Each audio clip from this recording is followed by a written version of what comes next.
Pagi ini saya masih bicara tentang membangun manusia roh. Supaya roh kita makin kuat, makin tajam. Manusia roh kita itu makin peka dengan yang namanya kehadiran Roh Kudus, kuasa Roh Kudus, lawatan Tuhan dalam hidup kita. Kembali kita baca ayatnya, Yehezkiel pasal 1, ya, ayat 3 sampai 10. Saya biar baca saja ayat-ayat ini karena cukup panjang, biar tidak menyita waktu kita. Karena saya masih mengulang beberapa hal yang saya sampaikan kemarin untuk bisa nyambung dengan inti berita yang saya sampaikan pada pagi ini, ya. Yehezkiel pasal 3, pasal 1 ayat 3 sampai 10 dikatakan begini, ayat 3, ya.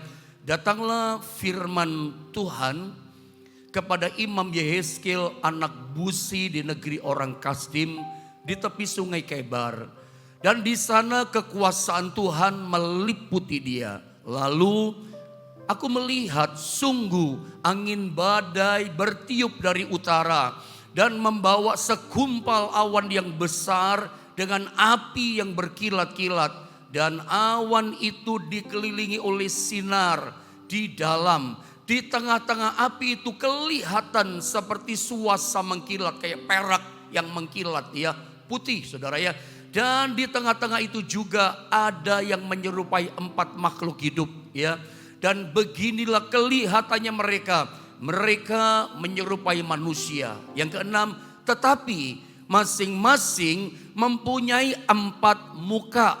Dan pada masing-masing ada pula 4 sayap. Lanjut ayat yang ke-7. Kaki mereka adalah lurus dan telapak kaki mereka seperti kuku anak lembu. Kaki-kaki ini mengkilap seperti tembaga yang baru digosok. Ayat 8. Pada keempat sisi mereka di bawah sayap-sayapnya tampak tangan manusia mengenai muka. Dan sayap mereka berempat adalah begini. 9. Mereka saling menyentuh dengan sayapnya. Mereka tidak berbalik kalau berjalan. Masing-masing berjalan lurus ke depan. Ayatnya yang ke-10. Nah, ini kita sama-sama baca ayat yang ke-10, saudara, ya. Mari jemaat Tuhan yang saya kasihi. Mari sama-sama kita baca ayat 10, 2 dan 3. Muka mereka kelihatan begini. Keempatnya mempunyai muka manusia di depan. Muka singa di sebelah kanan. Muka lembu di sebelah kiri dan muka raja wali di belakang. Mari langsung saja saya menukik pada inti masalahnya, berkatnya buat kita di sini. Langsung kita lihat ayat yang ketiga. Saya baca begini kata firman Allah. Datanglah firman Tuhan kepada Imam Yehezkiel, anak Buzi di negeri orang Kasdim, di tepi sungai Kebar, di tanah pembuangan di Babel, sedang mengalami aniaya, sedang ditindas oleh masalah, sedang mengalami kemiskinan, kemerosotan, kemelaratan, dikuasai Babel. Ya, perhatikan, ketika mengalami kondisi ini datang firman Tuhan dan dia mengalami ini Yehezkiel. Dalam penderitaannya dia alami ini. Dan apa yang dialami? Di sana, di tanah pembuangan. Di mana? Di tengah-tengah penderitaan, kesusahannya, kenestapaannya, keterpurukan, kehancuran umat Allah. Datang ini mereka mengalami ini Yehezkiel dan umat Israel. Dan di sana dalam keterpurukan itu kekuasaan Tuhan meliputi dia. Kemarin saya katakan, bukankah ini yang kita rindukan? Iya kan? Dalam penderitaan kita, dalam sengsara yang kita alami, dalam tetesan air mata, kesusahan, derita yang kita hadapi. Karena kalau kita bicara penderitaan, kita bicara masalah, itu ada tiap hari. Sorry saya katakan, sampai mati pun kita menutup mata, tidak pernah berhenti yang namanya masalah.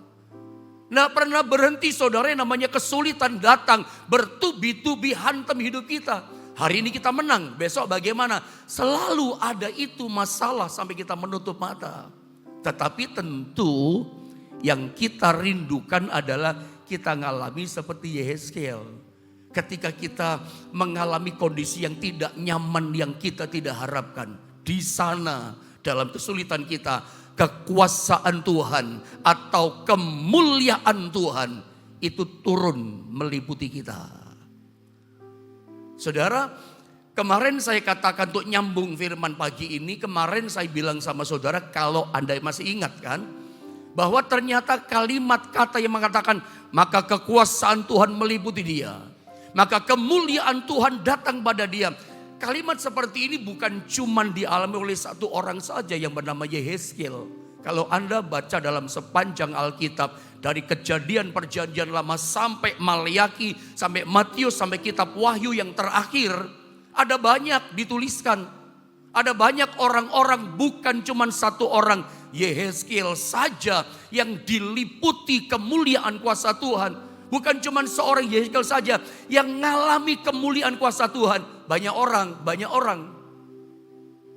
Saya kemarin kasih contoh misalnya kepada saudara.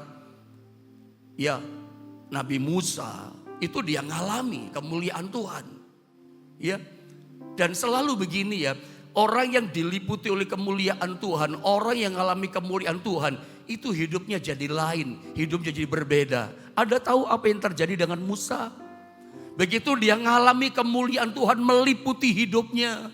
Begitu the power of God, the glory of God turun dalam hidupnya. Hidupnya lain, hidupnya berbeda. Dia punya tongkat. Begitu dilempar, tongkat jadi ular. Makan ular-ularnya tukang sihirnya orang Mesir. Itu tongkat dipukulkan di gunung batu. Gunung batu memancar air untuk 3 juta atau 2 juta orang Israel di padang gurun.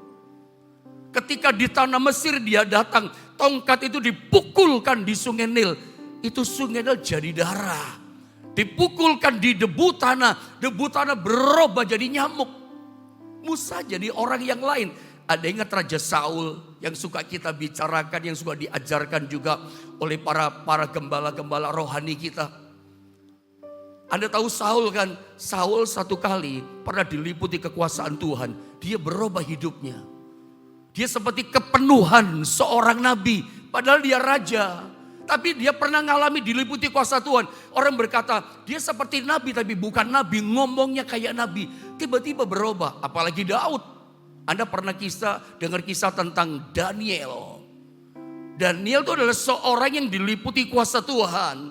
Dia adalah seorang yang mengalami namanya the glory of God, the power of God. Anda lihat hidupnya Daniel beda sama yang lain. Saya suka mengajar sama saudara bahwa rahasia yang membedakan kita sama orang dunia, sebuah rahasia pemicu pentrigger yang membedakan kita dengan semua keadaan yang lain. Rahasianya adalah Tuhan itu meliputi kita enggak? Tuhan ada enggak? Hadir enggak? Kemuliaannya, kuasanya dalam hidup kita. Kalau ada, kita pasti berbeda. Lihat Daniel dimasukkan dalam gua singa, berbeda loh. Orang lain mati. Orang lain pasti dikeremus, dimakan sama singa. Daniel tidak. Singa nggak bisa telan dia. Singa tidak bisa makan dia. Justru Alkitab ceritakan kepada kita, menginformasikan kepada kita, justru singa yang bertekuk lutut menyerah di kaki Daniel. Apa yang kita bisa belajar? Rahasia perbedaan itu adalah ketika Tuhan hadir, kemuliaannya ada dalam hidup kita. Masalah apapun, kesulitan apapun, gak bisa makan, gak bisa kalahkan, gak bisa telan saudara. Sama juga dengan temannya Daniel, Sadrak, Meshach, Abednego. Dibakar dalam api yang dipanaskan 7 kali. Sama saja, dia gak terbakar, hangus coba. Apa sebabnya? Ada kemuliaan anak manusia, itulah Yesus hadir di tengah-tengah mereka. Api gak bisa makan, hanguskan mereka. Bagian yang pertama saya mau kasih tahu sama saudara. Ketika seseorang anak Tuhan, termasuk kita, bukan cuma Daniel. Ini pengalaman bisa dialami siapa saja tanpa pandang bulu. Asal ada kemuliaan Tuhan hadir meliputi dia. Dia akan jadi orang yang lain. Dia akan jadi orang yang berbeda. Dihantam masalah apapun, dia gak pernah hancur. Karena ada kemuliaan Tuhan.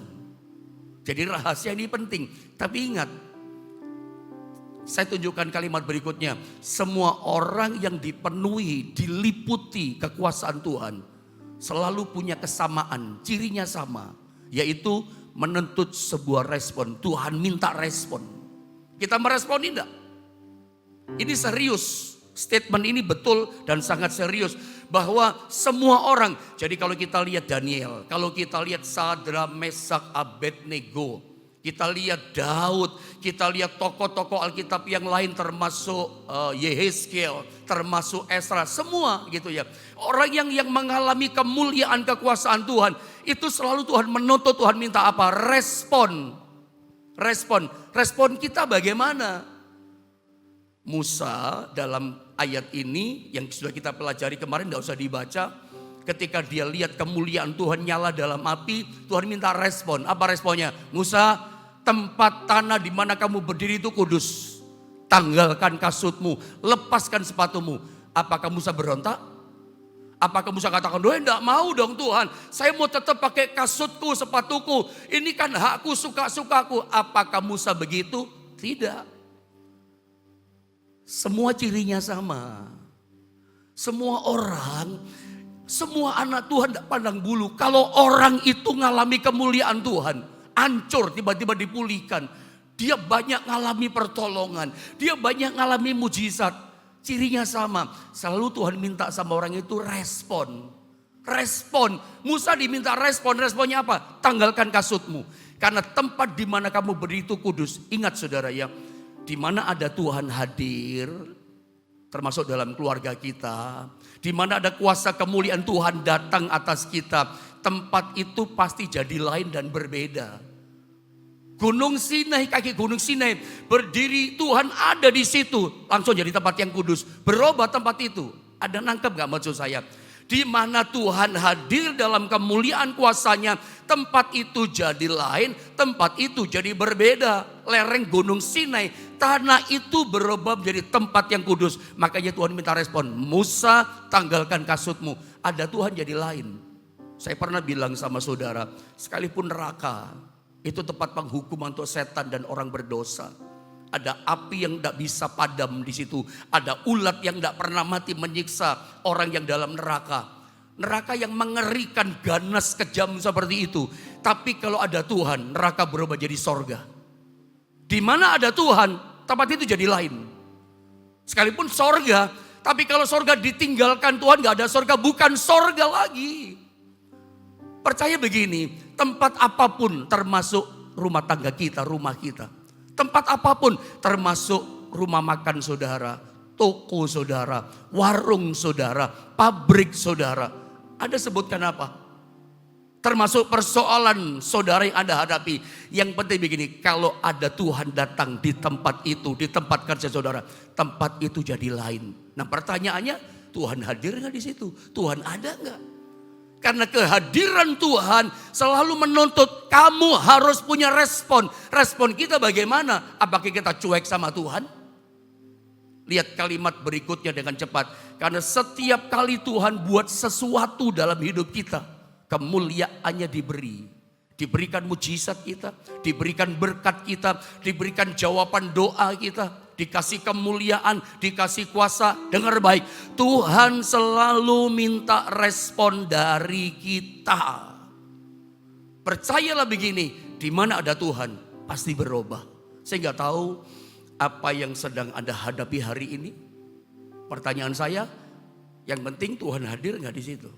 Di tempat kerjaan, di tengah masalah saudara. Jangan takut dengan masalahmu. Yang kamu takutkan adalah kalau kamu udah punya respon, itu bahaya. Tuhan akan tinggalkan kita dengan kuasanya yang mengalir, gak ada lagi. Nah, kemarin terakhir saya katakan sama saudara, di tengah-tengah situasi yang kita hadapi mungkin Anda terpuruk. Makanya saya ajak pagi ini kita membangun manusia roh. Kita gak bicara tentang manusia jasmani. Manusia jasmani hanya bisa melihat apa yang di depan mata. Kesukaran, kesulitan, kecewa kita, terpuruk kita, putus asa kita. Karena cuma melihat yang kelihatan saja. Yang kita mau bangun, kita bicara manusia rohani kita dikuatin. Manusia roh kita bangun. Kenapa pendeta? Sebab manusia roh kita, manusia rohani kita itu bisa mampu melihat apa yang gak dilihat manusia jasmani kita. Dia mampu melihat sesuatu yang lebih lagi yang gak dilihat manusia jasmani kita. Mata jasmani kita hanya melihat kesukaran, kesulitan. Manusia roh kita bisa melihat di balik kesulitan ada kemenangan, ada kesembuhan, ada pemulihan, ada jalan keluar, ada berkat, ada mujizat, ada keajaiban.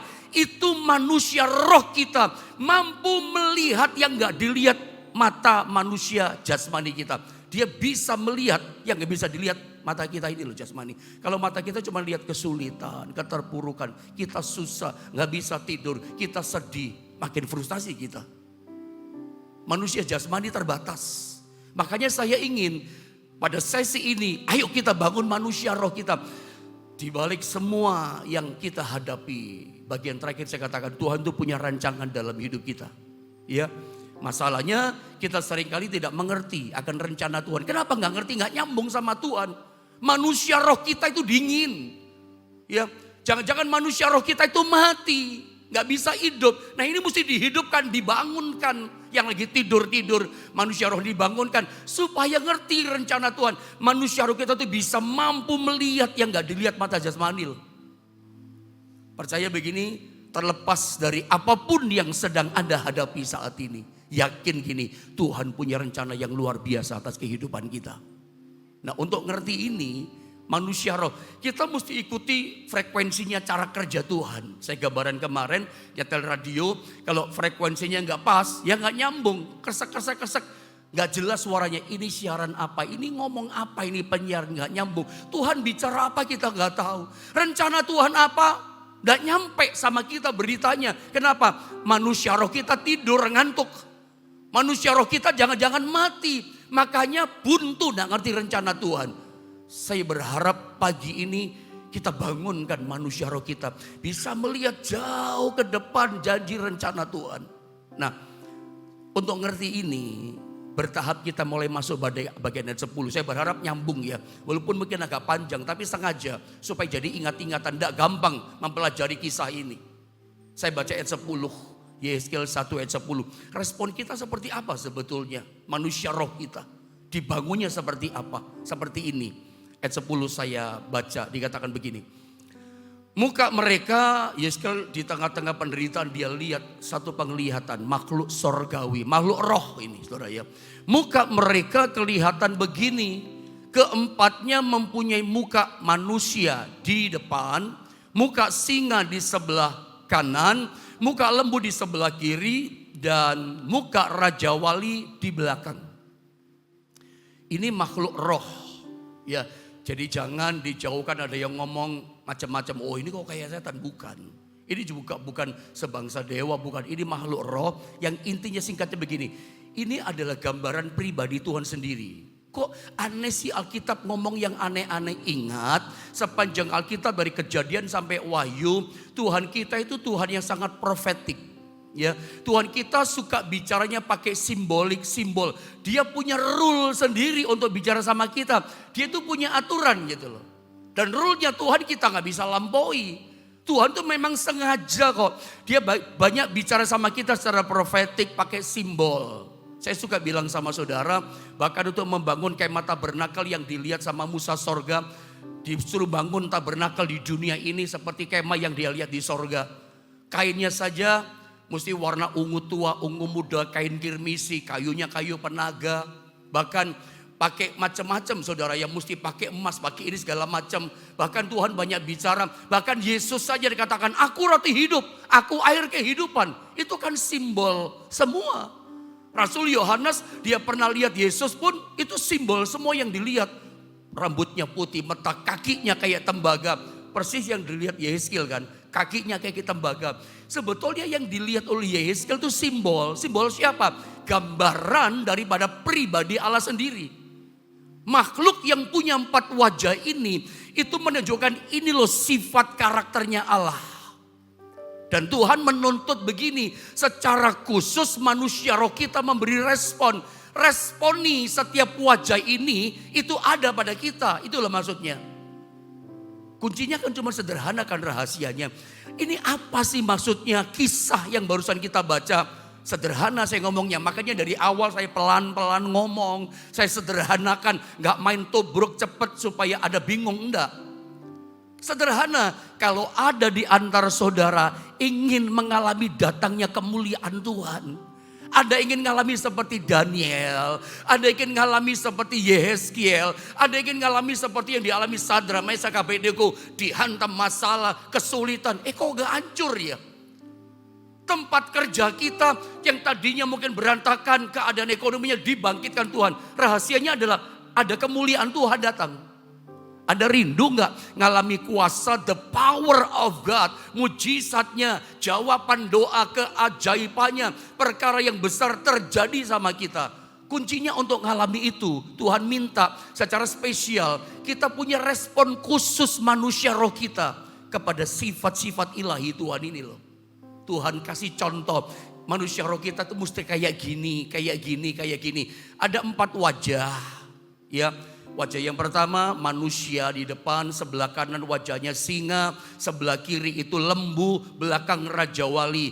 Saya kasih sodorkan yang pertama dulu yang paling mudah urut-urutannya untuk mempermudah menyederhanakan. Saya acak, gak langsung wajah manusia. Wajah manusia kedua kalau Tuhan kehendaki. Wajah yang pertama saya tunjukkan wajah lembu. Wajah lembu, lembu itu secara gambaran itu bicara sacrifice, pengorbanan. Kenapa pengorbanan? Karena dalam hukum Taurat Musa, kalau ada baca dalam Ibrani pasal 9 ayat 22. Kenapa si lembu ini respon kita, sifat hati kita. Ya, kalau ingin mengalami kemuliaan, ada harus punya sifat ini. Manusia roh kita, tabiat kita harus punya ini. Seperti tabiatnya lembu. Yesus pun seperti itu kalau kita lihat nanti. Ya. Kenapa sih lembu itu bicara pengorbanan? Ayatnya ini ya, saya baca dengan cepat saja. Ibrani 9:22 dikatakan begini. Dan hampir segala sesuatu disucikan menurut hukum Taurat dengan darah. Dan tanpa penumpahan darah tidak ada pengampunan. Dan biasanya bangsa Israel umat Allah kalau mereka bikin dosa maka darah pengampunan, darah pendamaian dicurahkan. Itu biasanya darah lembu. Kenapa darah lembu? Darah lembu itu darah yang termahal, yang paling mahal. Kalau Israel tidak mampu, ya darah domba yang disembelih. Tidak mampu lagi, burung tekukur kata hukum Taurat yang disembelih, darahnya ditumpahkan. Tidak mampu lagi, ya nggak bisa. Itu paling murah gitu. Ada yang dikorbankan dan biasanya yang termahal, yang terbaik dikorbankan sebagai darah pendamaian, darah pengampunan dosa. Lembu yang dikorbankan. Lembu itu memang seperti itu. Pada waktu dia hidup, dia kerja untuk manusia, mengabdi sama tuannya. Itu lembu kan, membajak, apalagi pikul beban. Hidupnya hanya kerja. Besok pagi bangun kerja lagi. Jadi sepanjang hidupnya itu apa sore? Servanthood, melayani. Itu spirit sifatnya lembu, melayani. Ada satu pengorbanan, sacrifice. Nanti akhir hidupnya matinya apa? Disembelih, dikorbankan. Itu nasibnya lembu seperti itu. Dan rupanya yang dilihat Yehezkiel, seorang yang diliputi kemuliaan Tuhan. Kalau ada pengen lebih lagi kemuliaan sepanjang tahun, setiap hari dalam keseharian kita, selalu hidup kita diliputi kemuliaan kuasa kekuatan Tuhan. Anda, kata sorga, kata firman, Anda harus punya sifat manusia roh kita. Respon hidup kita itu seperti lembu. Ya, servanthood, melayani. Yesus pernah berkata, aku datang bukan untuk dilayani. Aku datang untuk melayani dan menyerahkan diriku sebagai tebusan dosa manusia. Aku datang bukan dilayani, melayani. Murid-muridnya bingung. Bahkan satu kali murid-muridnya heboh. Mereka sampai bertengkar mulut. Siapa yang terbesar di antara kita? Petrus mungkin berkata, aku dong yang terbesar, yang paling senior. Yohanes gak mau kalah. Aku yang paling dikasih Tuhan. Aku yang terbesar di kerajaan sorga. Yesus jawab, bukan itu. Kalau kamu mau terbesar di kerajaan sorga, yang terbesar itu melayani, bukan dilayani. Tiba-tiba Yesus ikat pinggangnya, diikat. Dia suruh muridnya duduk. Dia basuh kakinya satu-satu. Dia tunjukkan cara melayani. Saudara, dalam konteks ayat ini, Tuhan ingin kita bangun manusia roh kita. Manusia roh yang gila, sacrifice. Punya sifat, punya spirit servanthood, sacrifice. Melayani, menghambakan diri, Bahkan kita tuh punya manusia roh seperti gini, siap berkorban, rela berkorban. Untuk siapa? Melakukan perintah Tuhan, untuk Tuhan, bahkan untuk sesama kita. Jadi rahasia yang penting, saudara ya. Ini rahasia yang sangat-sangat penting mesti ada dalam hidup kita. Jadi kalau memang benar-benar saudara sepanjang tahun ini ingin mengalami namanya pemulihan. Ingin mengalami tempat kerja, bisnis, ekonomi, gereja, melayani Tuhan. Anda ingin mengalami kemuliaan Tuhan, sederhana saja, melayani. Kalau kita melayani, kita itu apa ya? Sampai ego kita pun kita rela korbankan. Wah, itu membuat berlipat-lipat ganda. Yang namanya kemuliaan itu datang sama kita. Soalnya dalam Alkitab, selalu kalau Tuhan hadir dalam kemuliaan semua berbeda. Anda ingat kisah bangsa Israel di padang gurun dia. Yang membuat mereka berbeda itu kan karena kehadirannya Tuhan. Itu gunung batu dipukul keluar air. Alkitab catat, itu kira-kira 3 juta orang. Satu hari kalau satu orang 1 liter, berarti satu hari 3 juta liter. Kalau 1 minggu berarti 21 juta liter. Itu air dari mana di padang gurun. Tapi heran ya, Israel di padang gurun tidak pernah ganti sepatu 40 tahun tidak rusak. Baju cuma satu gak pernah ganti, gak robek, gak rusak, gak kusam segala macam. Bahkan mereka tidak pernah bingung air. Mereka tidak pernah kehausan padahal di padang gurun. Di padang gurun, catatan pentingnya, tidak pernah kekurangan air tuh. Di padang gurun tidak bisa menanam gandum, tidak ada makanan. Mereka tidak pernah bingung kelaparan, gak ada makanan. Selalu ada makanan di padang gurun. Anda dapat sesuatu gak? Di tempat kering, orang lain berbeda. Orang lain ditaruh pada gurun, tidak bisa hidup. Mati di situ. Kenapa? Tempat yang tandus, tempat yang kering, memang tidak ada tanda kehidupan. Semua orang juga mati jalan di situ. Tapi Israel hidup.